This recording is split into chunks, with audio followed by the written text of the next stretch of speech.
Hey, good morning, everybody.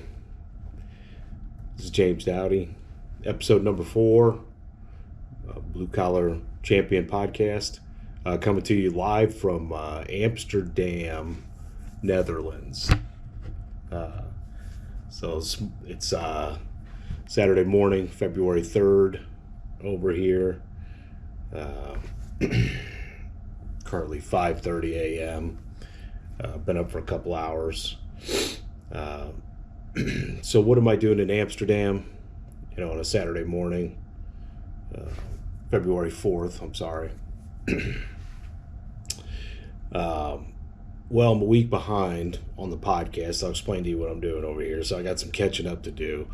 Last weekend, I had the honor of being at a family member's retirement from the Army. So we couldn't be more proud and just in awe of her service to the country. So thank you very much.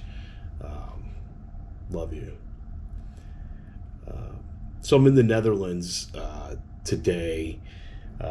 Been flying since Thursday afternoon. Got into Amsterdam yesterday afternoon, Friday afternoon. So went and hit the gym next door. Got some good grub out on the town last night. Got some good sleep, stone sober, of course, and just had a lot of things I wanted to get done today. So what am I doing? I'm on my way to Saudi Arabia right now for the company I work for. We have a piece of equipment over there, so going to help a client, assist a client with some troubleshooting, get it back online, running to optimize its performance. We installed about 5-6 years ago. So why do I bring that up? I bring it up because it's an opportunity. It's an opportunity for growth. It's an opportunity to, obviously make money, to invest in other businesses, and the growth of other opportunities. So that's why I bring it up, because see, nobody wants to travel, for 2 days there and back. Nobody wants to land late at night in a Middle Eastern country, travel through the desert to get to a facility to stay, and then work in a hot aluminum plant, for several days, 5 days on site, with people that are asking questions and want to know why something isn't running, and, under a little bit of stress. So, nobody wants to do that. But everybody wants to bitch about making money. And I don't really think I need to say anything more about that, everybody wants more. Everybody looks at others and judges and compares themselves to them, and why other people deserve something or don't deserve something. But think about the service that you're putting out. Are you willing to name your price? Are you willing to go travel across the world, in order to create a better life for yourself? If you're not, then you really don't have a leg to stand on. So I guess that's my point for bringing that up, and it never ceases to amaze me. Plus the coffee is excellent over here, but it never ceases to amaze me what people are willing to complain about but not willing to do. So think about that. Anyway, this week's topic is we're finishing up with desire. So desire, faith, persistence, and we're going to talk a little bit about the law of attraction, because I had a really interesting conversation last week. So again, this morning, I've been up since 2:30. Just went to bed at a decent time. Been up since 2:30. Got to FaceTime with the kiddos. I'm 7 hours ahead. So that's why I was up early. Got to FaceTime with the kiddos and mama back home. Um, and it was an opportunity to talk to my oldest son, about the world and really, time zones, and then talk about what a big place the world is. So my oldest is 5, and just to watch him light up and try and wrap his head around, how far Daddy is and how far flying was, and really just watch him take that in and ask questions is amazing. Because I don't remember that. I don't remember having that kind of interaction with my dad, and maybe that was a generational thing. Maybe that was they just went and did what they had to do, and then came back and went about their lives as normal.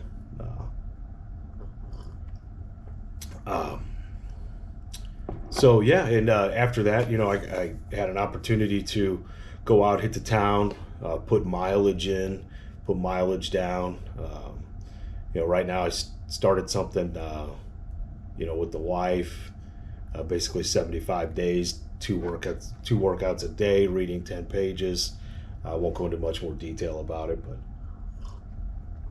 that's kind of hard to do. I did a burpee workout and some some body weight workouts in the airport the other night. But so far have managed to keep to it. It's a commitment, so treat it like anything else.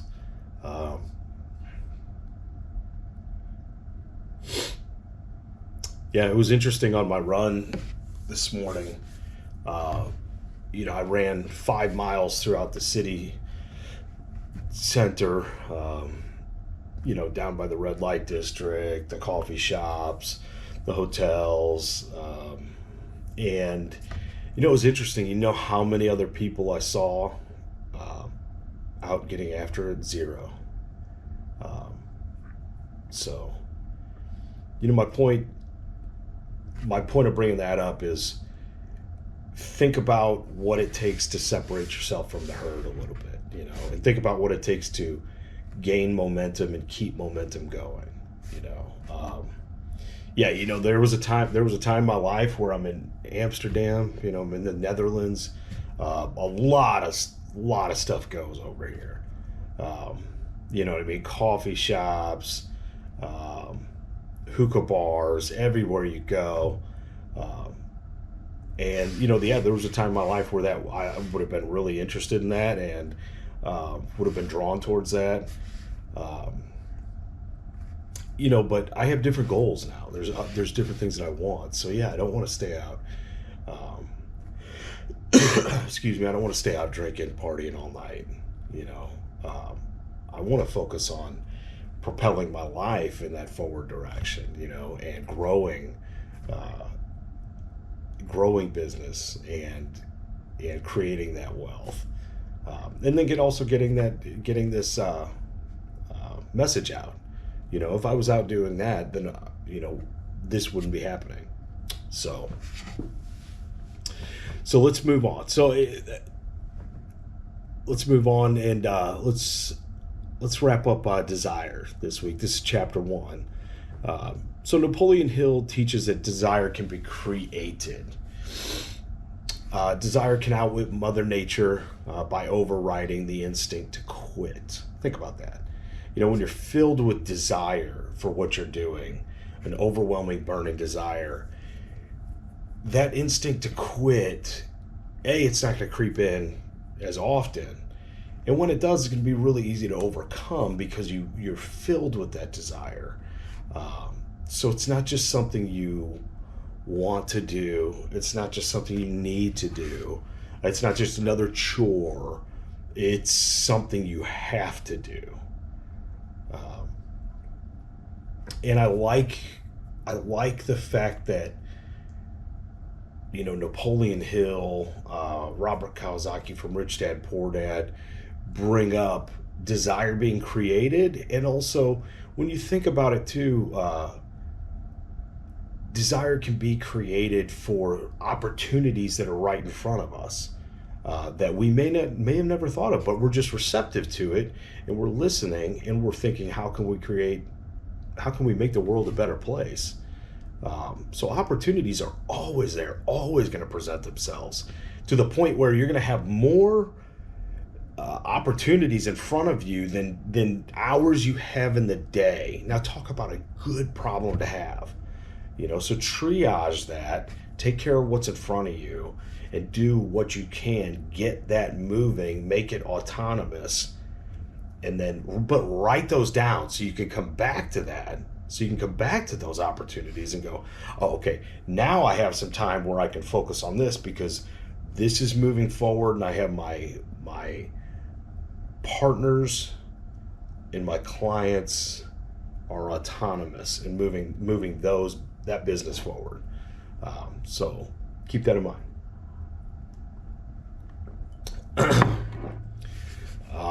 Overriding the instinct to quit. What I wanted to talk about was, the mind's defense mechanism. Because think about it, we are human. Our defense mechanism is designed to keep us from experiencing pain, regret, embarrassment, stepping outside the herd, being judged for it. So there's a part of us that's socially conditioned to always, think about that or weigh ourselves against that. And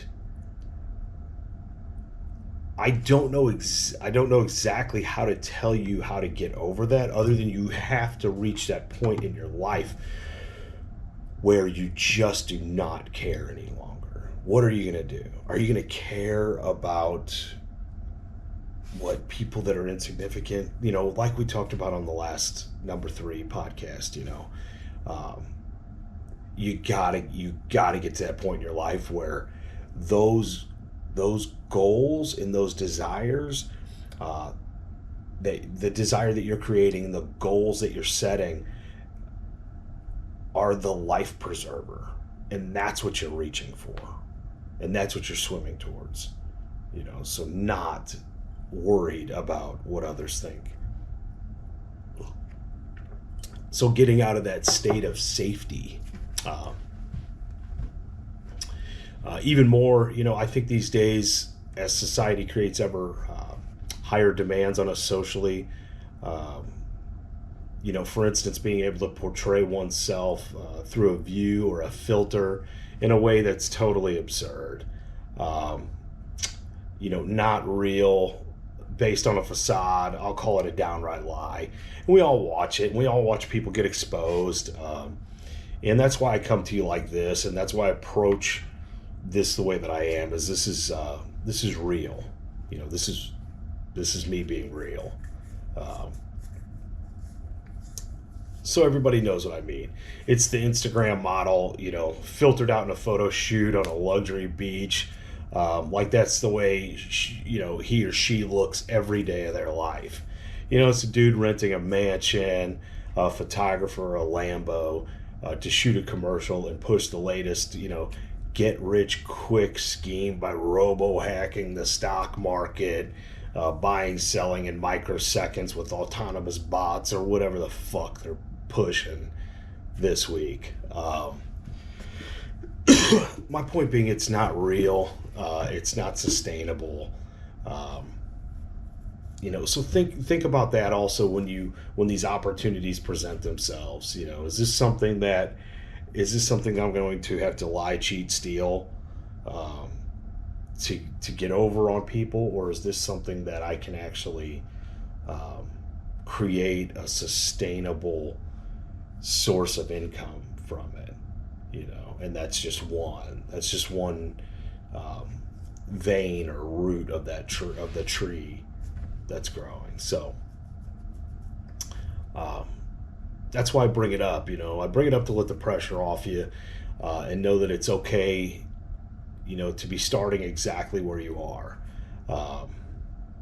You're hearing this message now, you're receptive, you're exactly where you're supposed to be. I've been there. Like I said, I've read and studied all this material for years since I was a young man. It just never clicked, never made sense to me.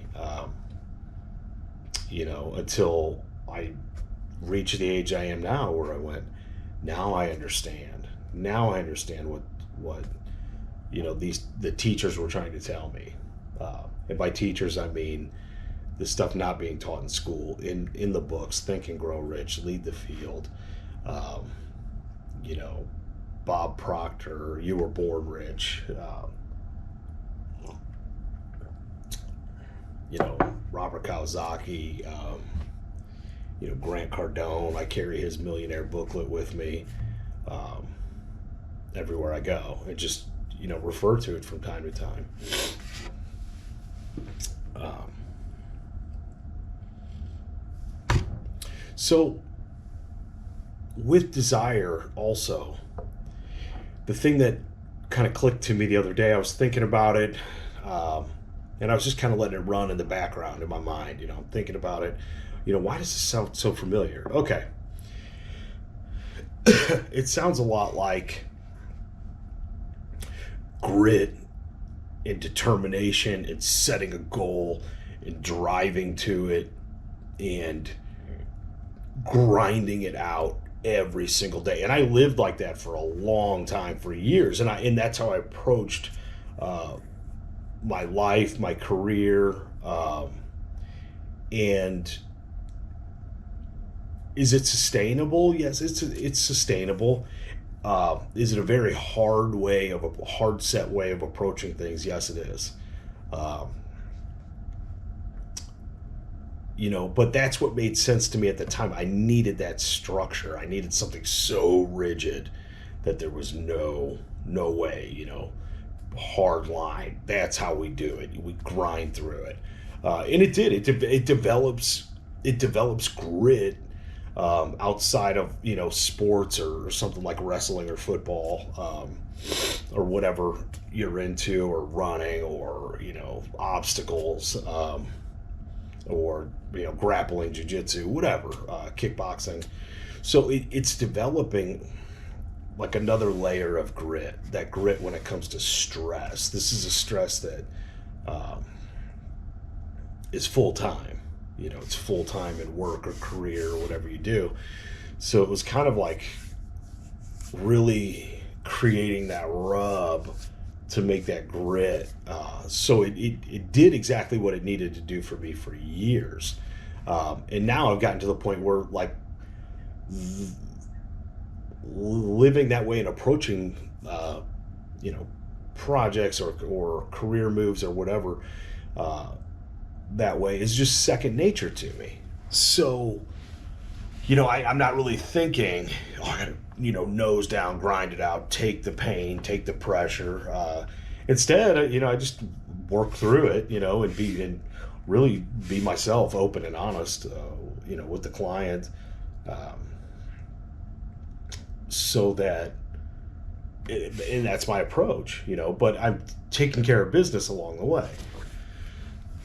So the reason that I bring that up is because the way that Napoleon Hill, Earl Nightingale, Bob Proctor describe it and speak to us is not about putting the hammer down, not digging into the pain cave, powering and enduring through like you're crushing a Spartan Ultra 50K. And you're 8 hours in, 40 kilometers in, 50 obstacles in, your calves don't work anymore. You can't do the obstacle and you owe 30 more burpees or another half mile added on into a penalty lap, just to double down on your fucking misery. So they're just looking at it from a different paradigm. Which obviously is a different lens, and we've talked about that we can view the world. So they're looking at it through a different paradigm. It's a different approach from interviews of massively successful benefactors of Napoleon Hill when he was studying the rich and the successful. So they were looking at it with a different lens. So of course they were looking at it, obviously burning desire for that goal, for that accomplishment, already looking at it like it was complete. Um, Feeling that in their body, in their heart. There was no saying no. There was no turning back. There was no giving up. It was already completed, and that's the way that they viewed their goals. And then, of course, persistence, dedication, um, and you know, absolutely never quitting. Uh,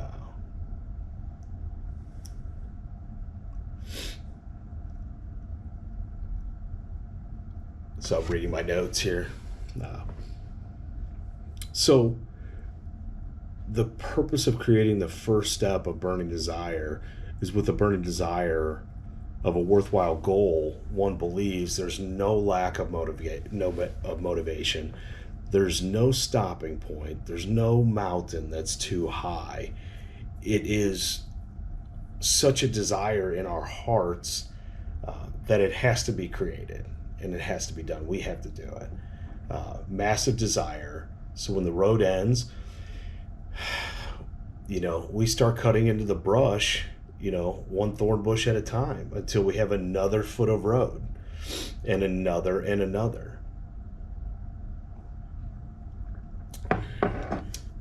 The point they were trying to make is with a burning desire and a vision of the task completed, one merely pivots when confronted with an obstacle or a total roadblock. It's not the end of it.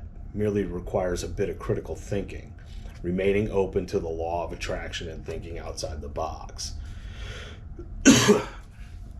So one of the people I follow very closely, retired Navy SEAL, just superb leader in every way, shape, and form. And he's got a saying, when something bad happens, or when something just doesn't go as planned, which is every single thing that we do, right? Every single thing that we do.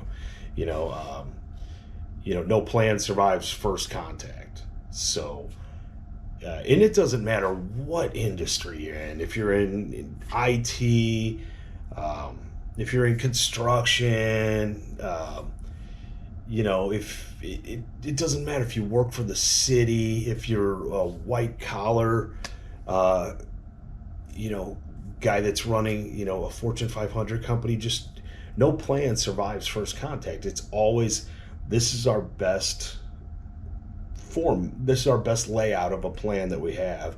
And then as soon as you make contact, you start to pivot and you start to redevelop that as you go, and you make incremental changes. So it's interesting, but it's not like it's not like if we have a burning desire in our hearts, we hit a little roadblock and all of a sudden, well, that's it. Let's just wrap it up and go home. If that was the case, there would be no wonders of the world. There would be there'd be no jets, skyscrapers, power plants. Just think about it. We would still be hunter-gatherer. I'm not even going to say medieval times. I mean, I'm walking through Amsterdam, and there's so much culture, and everything is the age of what you're looking at. And looking at churches, and I'm looking hundreds of feet in the air, and I'm thinking, they scaffold this, and you had masons and brick masons, fitting this together 500 years ago. And it's still there. It's still just as beautiful as the day they did it. It's such superb craftsmanship, that it just blows my mind, to think about it. So that way of pursuing goals is a different approach, than what I've been taught my whole life. I was taught, you work hard, keep your head down, trudge forward, focus on education and focus on, getting those degrees and stacking those degrees, and keep your nose to the grindstone. And then, one day the books will open up and you'll get that bump, but it's like with everything else in life, with that bump, you get that bump, and what happens? We spend more. Think about it. Then you get the next bump. What do? You spend more. So you're constantly in a state of lack, or constantly in a state of need and not abundance. And then also, nervous anxiety about, that job, is somebody else coming for it. Everything I'm trying to just expose, it's not teach, all I'm doing is just showing what other people have, the studies that other people have done,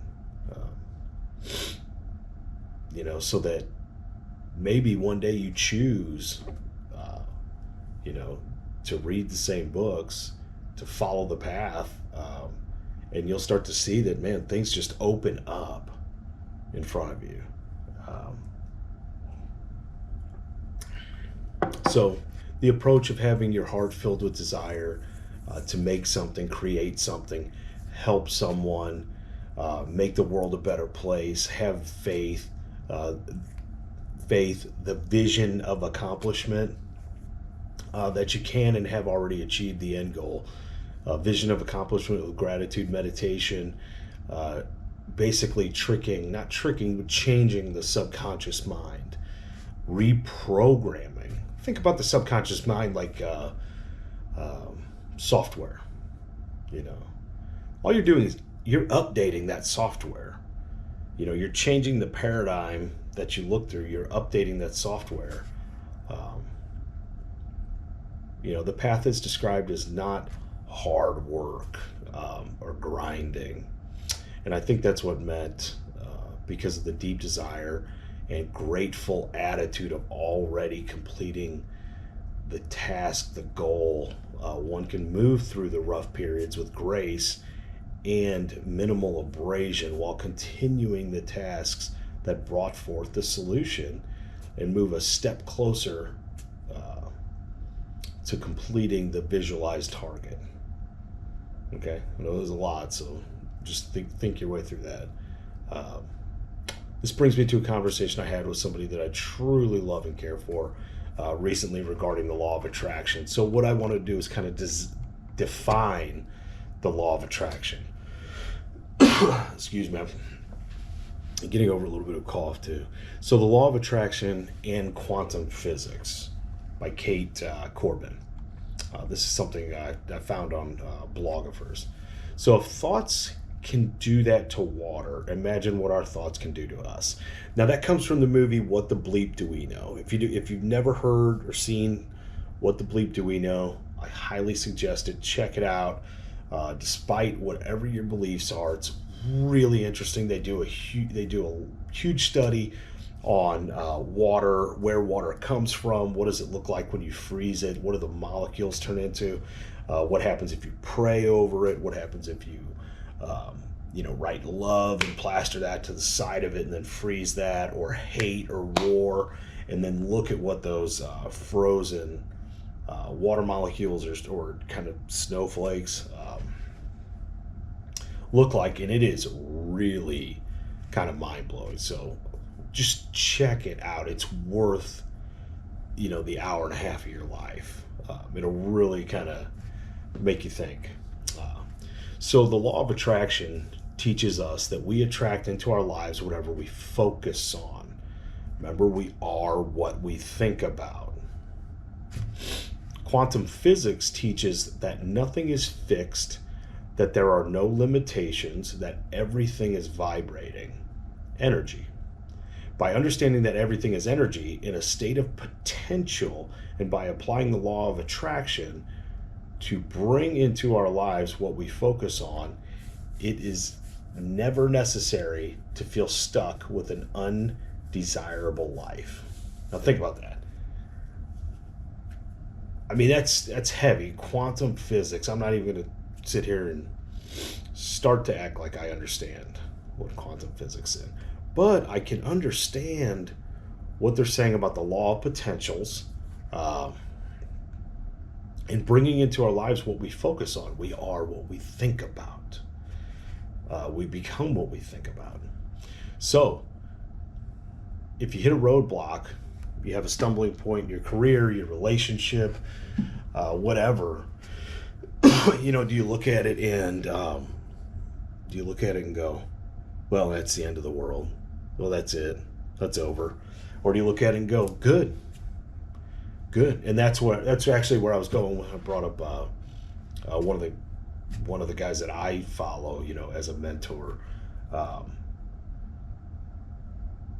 and Navy SEAL commander. When he runs into a roadblock, hits a problem, his first thought through his head is good. We got an opportunity to learn here. That's a trip, but start thinking about that next time you run into a roadblock, next time you hit something where there's no path forward. Good. I got an opportunity to learn. I got an opportunity to grow. What are we going to do to get through this? So the next time we hit it, I know exactly what to do. Or the next time I see somebody that needs help. Oh, what happened? Oh, okay, you did that? Well, here, think about doing this. Yeah, it worked for me. Oh, it worked? Oh, outstanding. Perfect.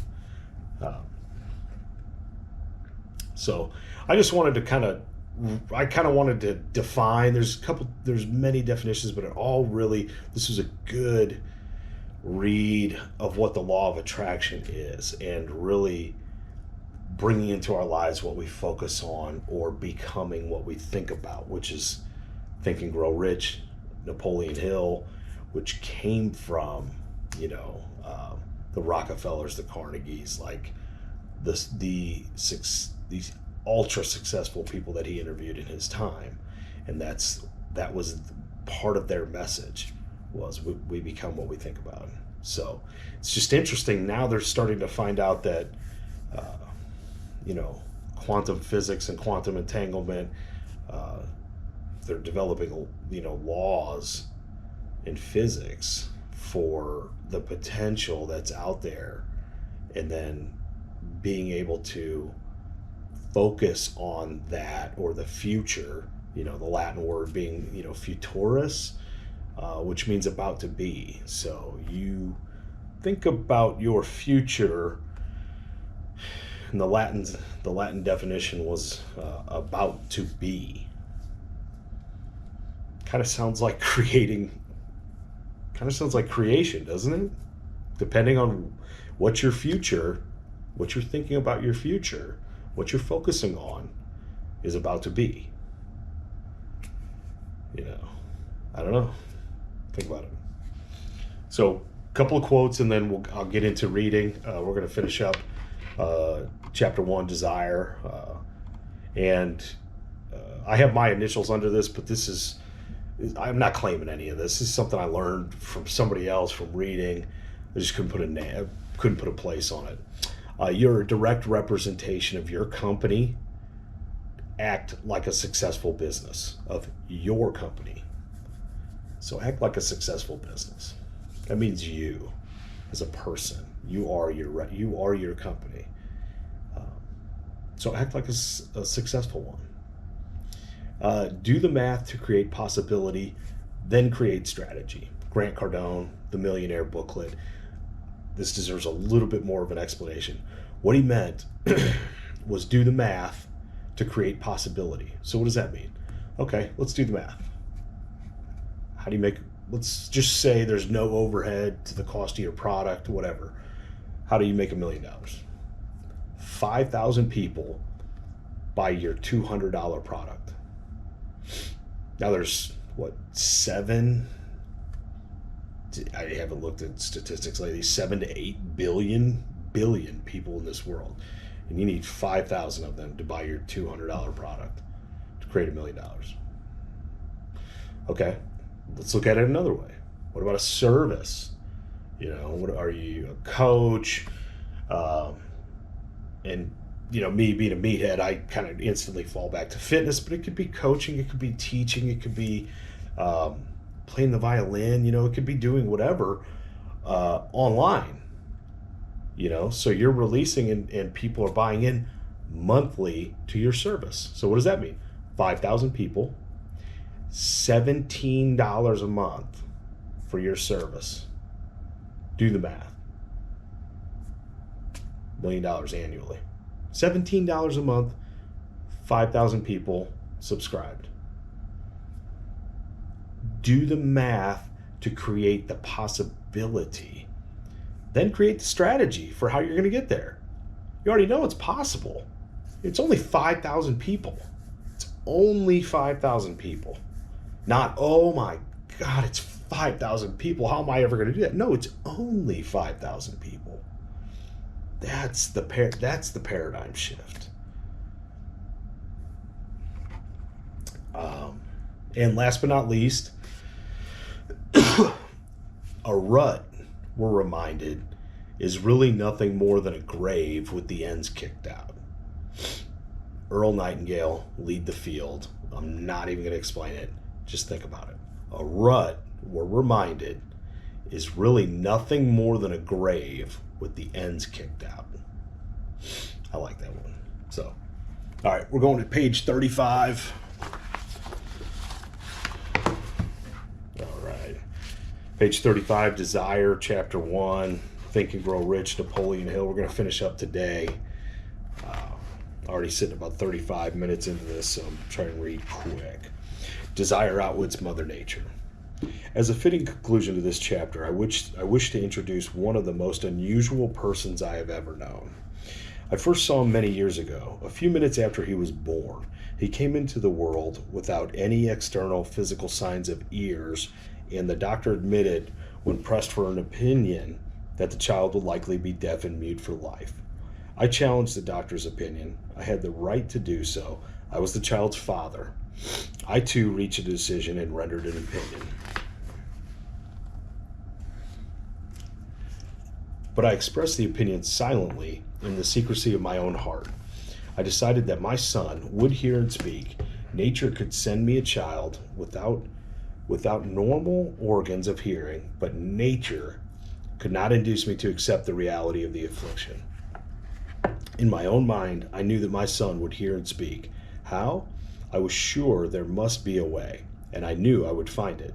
I thought of the words of the immortal Emerson. The whole course of things goes to teach us faith. We need only obey. There's a guidance for each of us. And by lowly listening, we shall hear the right word. The right word, desire. More than anything else, I desired that my son would not be deaf and mute. From that desire, I never receded, not for a second. Many years previously, I had written, "Our only limitations are those we set up in our own minds." For the first time, I wondered if that statement were true. Lying on the bed in front of me was a newborn child without the natural equipment of hearing. Even though he might eventually hear and speak, he was obviously disfigured for sure. Surely this was a limitation with that child. Surely this was a limitation which that child had not set up in his own mind. What could I do about it? Somehow, I would bring a way to transplant into that child's mind my own burning desire for ways and means of conveying sound to his brain without the aid of ears.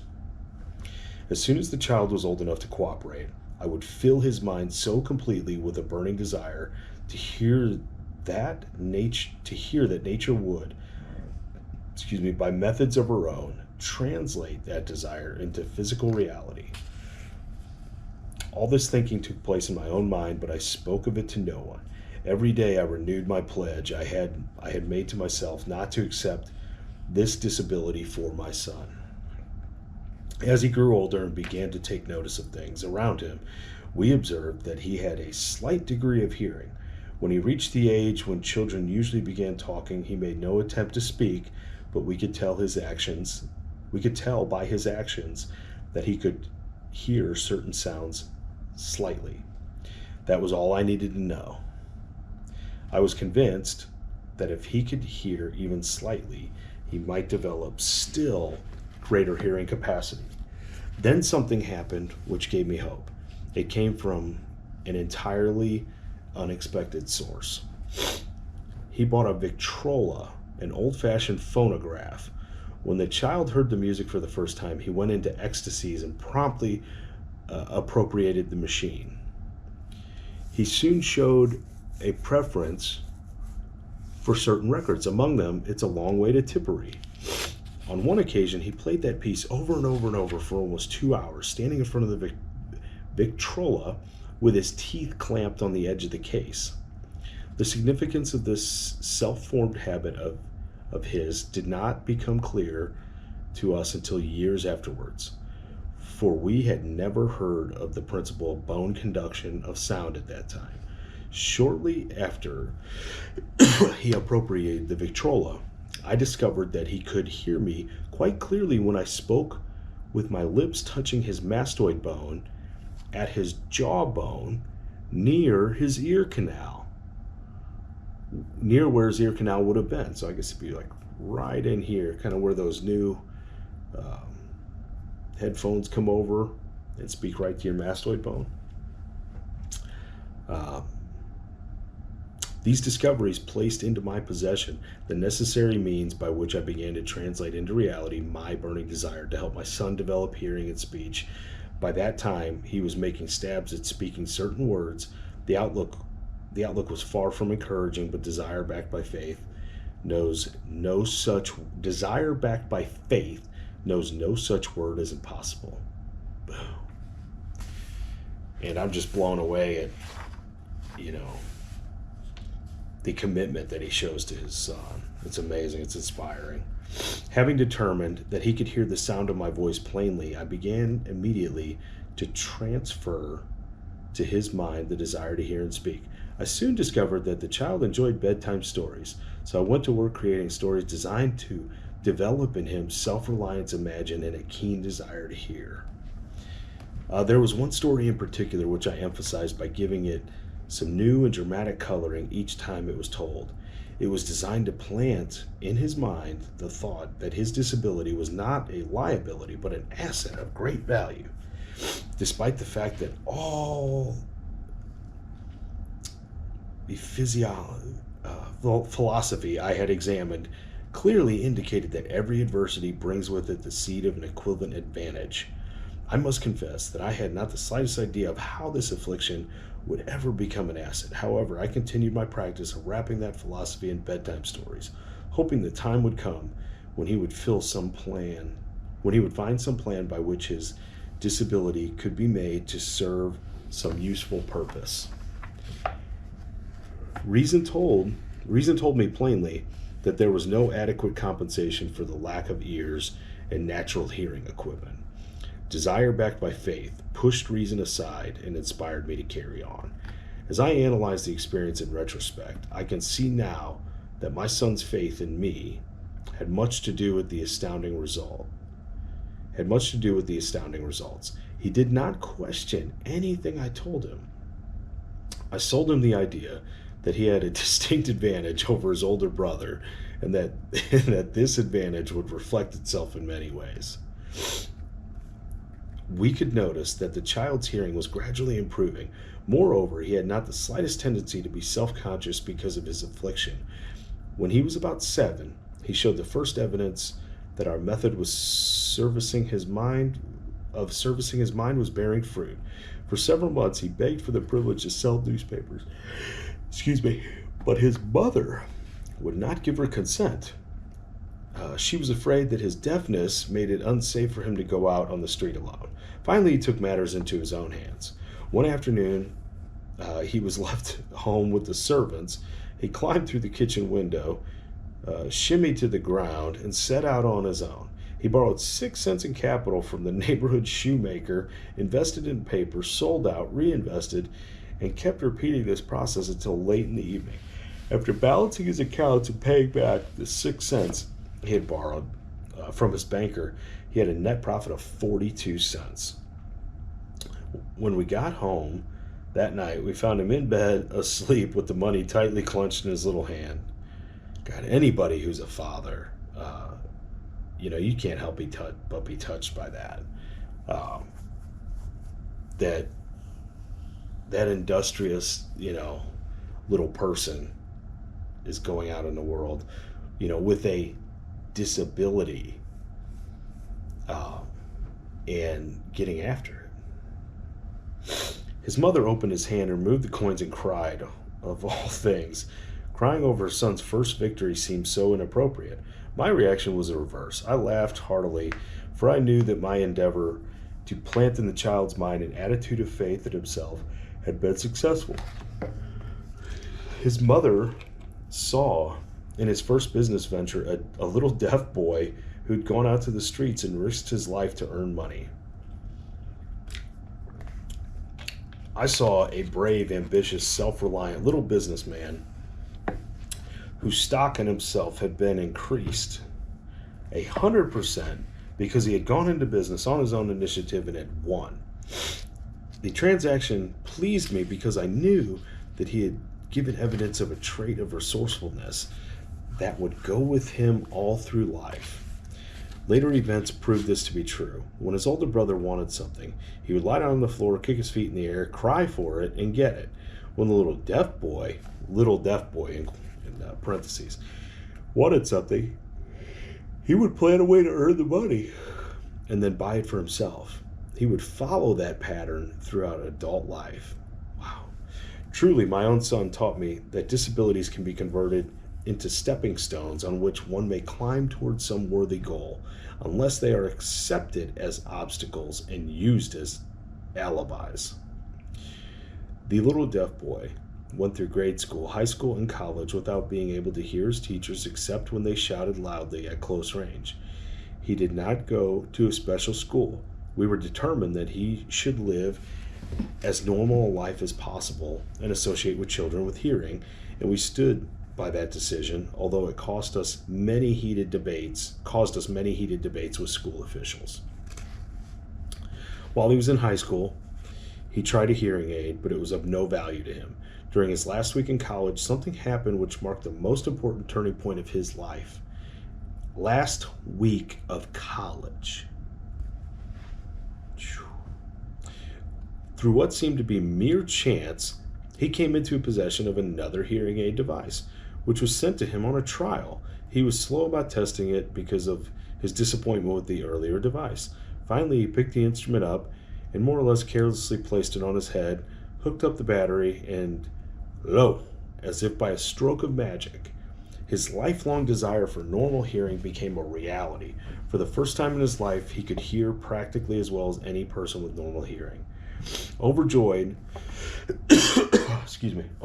because of the changed world which had been brought to him through his hearing device, he rushed to the telephone, called his mother, and heard her voice perfectly.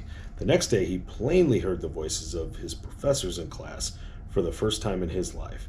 Previously, he could hear them only when they shouted at short range. He heard the radio, he heard the movies. For the first time in his life, he could converse freely with other people without the necessity of their having to speak loudly. Truly, he had come into possession of a changed world. We had refused to accept nature's error, and by persistent desire, we had induced nature to correct that error through the only practical means available. Desire had commenced to pay dividends, but the victory was not complete yet. The boy still had to find a definite and practical way to convert his disability into an equivalent asset. I like that. Hardly realizing the significance of what had already been accomplished, but intoxicated with the joy of his newly discovered world of sound, he wrote a letter to the manufacturer of the hearing aid, enthusiastically describing his experience. Something in his letter, something perhaps which was not written on the lines, but back of them, caused the company to invite him to New York. When he arrived, he was escorted through the factory, and while talking with the chief engineer, telling him about his changed world, a hunch, an idea, an inspiration, call it what you wish, flashed into his mind. It was an impulse of thought which converted his affliction into an asset destined to pay dividends in both money and happiness to thousands of other people, making the world a better place. The sum and substance of that impulse of thought was this. It occurred to him that he might be able to help. He might be of help to the millions of deaf people who go through life without the benefit of hearing aids. If he could find a way to tell them the story of his changed world, then and there he reached a decision to devote the remainder of his life to rendering useful service to the hard of hearing. For an entire month, he did intensive research during which he analyzed the entire marketing system of the manufacturer of the hearing device. He figured out possible ways and means to communicate with hearing impaired people all over the world for the purpose of sharing with them his newly discovered changed world. When this was done, he put in writing a 2-year plan based upon his findings. When he presented the plan to the company, he was instantly given a position for the purpose of carrying out his ambition. Little did he dream when he went to work that he was destined to bring hope and practical relief to thousands of people who, without his help, would never have overcome their hearing disability. Shortly after he became associated with the manufacturer of the hearing aid, he invited me to attend a class conducted by his company to teach deaf people to hear and speak. I had never heard of such a form of education. Therefore, I visited the class skeptical but hopeful that my time would not be entirely wasted. Here I saw a demonstration which gave me a greatly enlarged vision of what I had done to arouse and keep alive in my son's mind the desire for normal hearing. I saw deaf people actually being taught to hear and to speak through application of the self-same principle I had used more than 20 years previously with my son Blair. There's no doubt in my mind that Blair would have been unable to hear or speak for all his life if his mother and I had not managed to shape his mind as we did. The doctor who attended to his birth told us the child might never hear a sound or say a word. Later, Dr. Irving Voorhees, a noted specialist on such cases, examined Blair thoroughly. He was astounded when he learned how well my son could hear and speak, and he said his examination indicated that theoretically the boy should not be able to hear at all. When I planted in Blair's mind the desire to hear and talk and live normally, there went with that impulse some strange influence which caused nature to become a bridge builder and to span the gulf of silence between his brain and the outer world by some means which the keenest medical specialists were not able to interpret. It would be sacrilege for me to even pretend I fully understand how nature performed this miracle. It would be unforgivable if I neglected to tell the world as much as I know of the humble part I assumed in this strange experience. It's my duty and privilege to say I believe, and not without reason, that nothing is impossible to the person who backs desire with enduring faith. A burning desire has devious ways of transmuting itself into physical equivalent. Blair desired normal hearing. He received it. He was born with a disability which might easily have sent one with a less defined desire to the street with a bundle of pencils and a tin cup. That disability served as the medium by which he would go on to render useful service to many thousands of hearing impaired people. And it gave him useful employment at adequate financial compensation for years. The little white lie I planted in his mind when he was a child by leading him to believe his affliction would become a great asset which he could capitalize on justified itself. Verily, there is nothing right or wrong that belief plus burning desire cannot make real. These qualities are free to everyone. In all my experience in dealing with men and women with personal problems, I never handled a single case which more definitely demonstrated the power of desire. Authors sometimes make the mistake of writing of subjects of which they have put superficial or very elementary knowledge. It has been my good fortune to have had the privilege of testing the soundness of the power of desire through the affliction of my own son. Perhaps it was providential that the experience came as it did, for surely no one was better prepared than he to serve as an example of what happens when desire is put to the test. If Mother Nature bends to the will of a burning desire, it is logical to think that mere human is it logical to think that mere human beings can defeat one? Okay, if Mother Nature bends to the will of a burning desire, is it logical to think that mere human beings can defeat one? Strange and imponderable is the power of the human mind. We do not understand the method by which it's used. It uses every circumstance, every individual, every physical thing within it as a means of transmuting desire into its physical counterpart. Perhaps science will one day uncover this secret. I planted in my son's mind the desire to hear and speak as any other person hears and speaks. That desire became a reality. I planted in his mind the desire to convert his greatest disability into his greatest asset. That desire was realized. The method by which this astounding result was achieved is not hard to describe. It consists of 3 definite acts. First, I mixed faith with the desire for normal hearing, which I passed on to my son. Second, I communicated my desire to him in every conceivable way available through persistence, continuous effort over a period of years. Third, he believed in me. As this chapter was being completed, news came of the death of MME Schumann-Henk. A short paragraph in the News Dispatch about her death gives the clue to this unusual woman's stupendous success as a singer. I quote portions of the paragraph because the clue it contains is none other than desire. Here we go. Early in her career, I'll just call her Miss Hank, visited the director of the Vienna Court Opera to audition for him.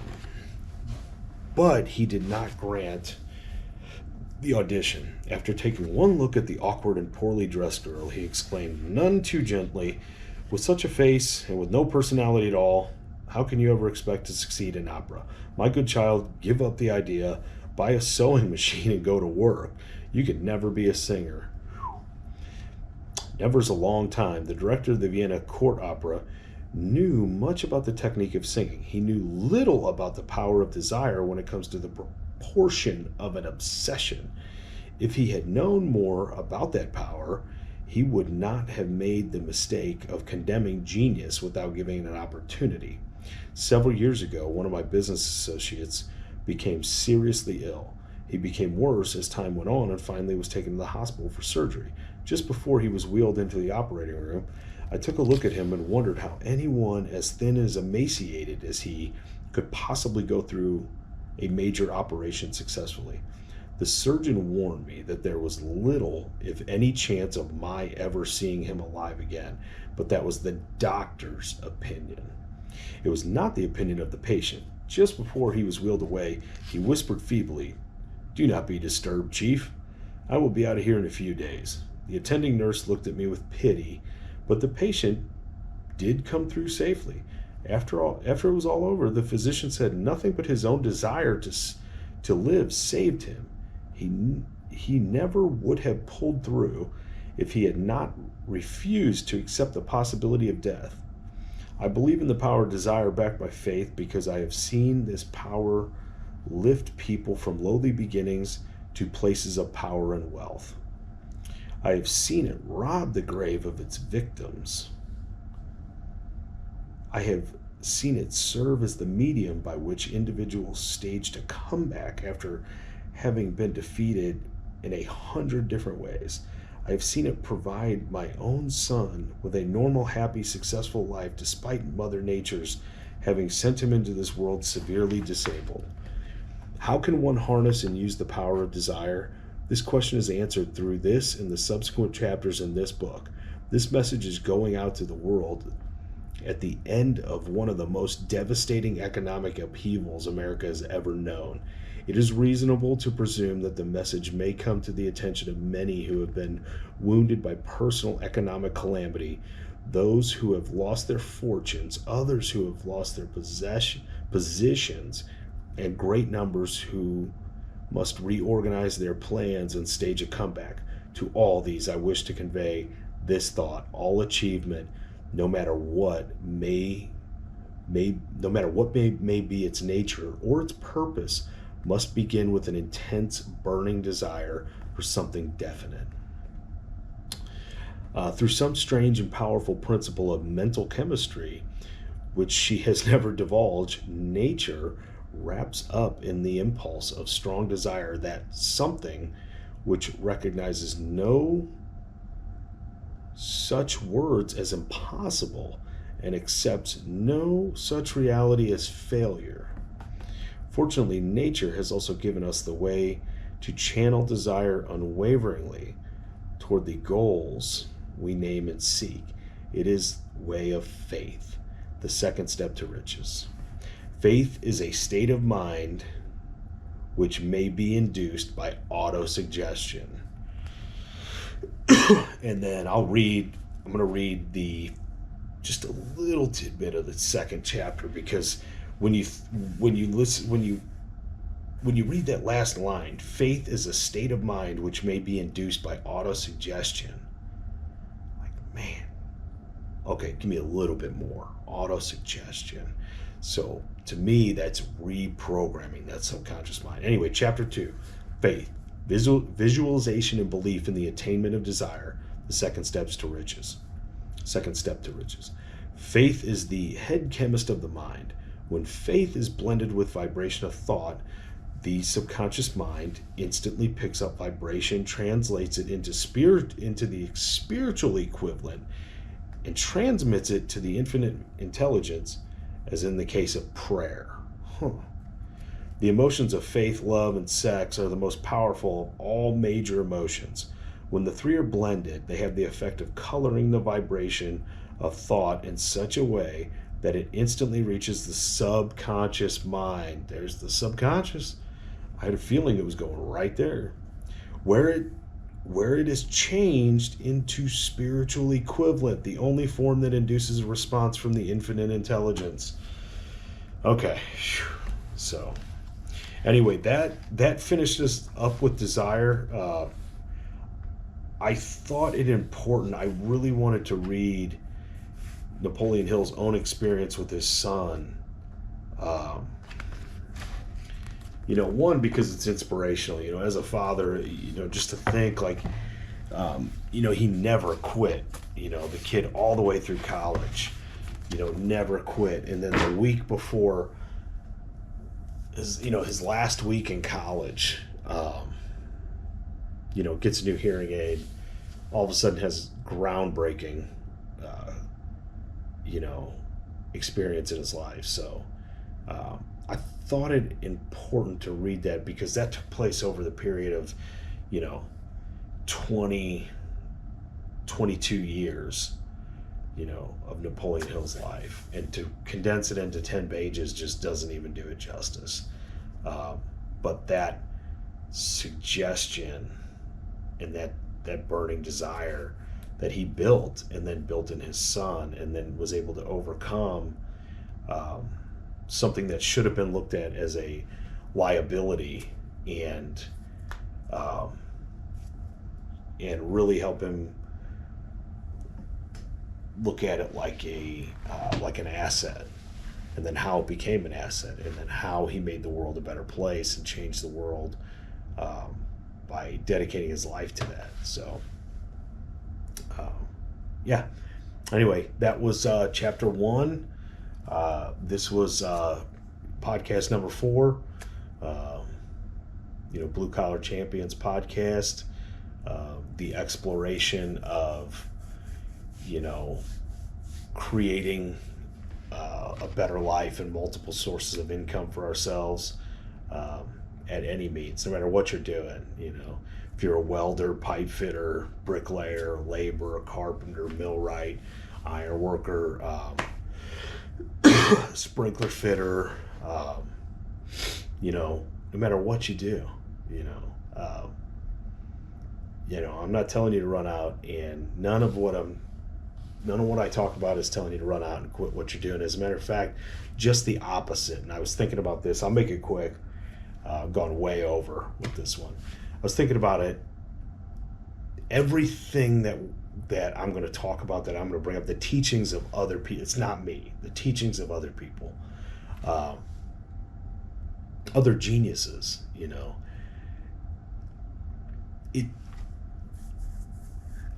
it's not telling you to just go out and quit what you're doing right now, especially with Napoleon Hill, you know, because he doesn't. It goes to other levels as you get to Earl Nightingale and then Bob Proctor. And Bob Proctor, you know, multiple sources of income, running multiple businesses, creating generational wealth. Napoleon Hill and Earl Nightingale are, yes, they're trying to open your mind to the possibilities that are out there, which are more than you can count on both hands once you become receptive to them and you start to listen and start to look and realize, like, oh wow, there's an opportunity right there. You know, why isn't nobody doing that? You know, or how can we help? How can I help that? You know, how can I help make that better for people? You know, but it's also looking at your life, and everybody knows what their vices are, what their downfalls are, what's holding you back, and the fact that, you know, you're going to have to address it. You know, if you want to live this type of life, and you know, you want to create something where your kids, you know, aren't going to have to worry, then you're gonna have to you may have to make some changes. You know, you may have to start looking at things different. You know, you may have to start looking at people who run a business, you know, and have a little bit of jack and done a little bit for themselves. You know, is they're not rich pricks. You know, they worked their fucking ass off to get there, and you can do the same thing. You know, it doesn't mean that you run out and quit your job. Actually, the opposite. It means it become. Look at yourself as a business. Look at yourself as the storefront, because that's what you are. You know, so if that means, you know, step your game up a little bit, change your look a little bit, clean it up, get in a little bit earlier, leave a little bit later, do a little bit more, go the extra mile, go 110%, turn the dial up. Just turn the dial up a little bit. Separate yourself from the herd. It's really, really not that hard. You know, those are little wins that create momentum.